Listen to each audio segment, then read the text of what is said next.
Jeden z najtradičnejších slovenských ľudových vianočných receptov je štedrák.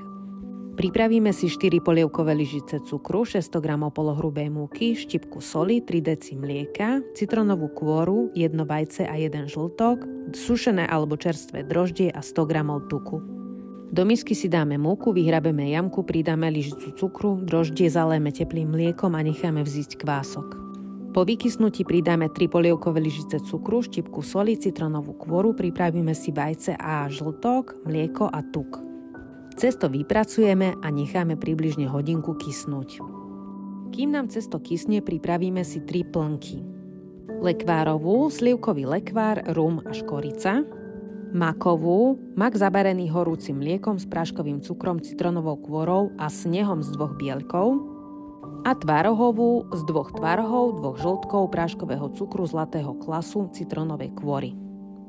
Keď nám cesto vykyslo, vyklopíme ho na pomúčanú dosku. Rozdelíme ho na 4 rovnomerné časti, pripravíme si vymastený plech a môžeme vrstviť cesto, tvarohová plnka, cesto, lekvárová plnka, cesto, maková plnka a navrch pásiky. Pečieme vo vyhriatej rúre na 175 stupňov približne 45 až 50 minút. Hotový koláčik potrieme mliekom. Tak ho vyskúšaj, pretože je úžasný a pre viac tradičných slovenských receptov ma sleduj.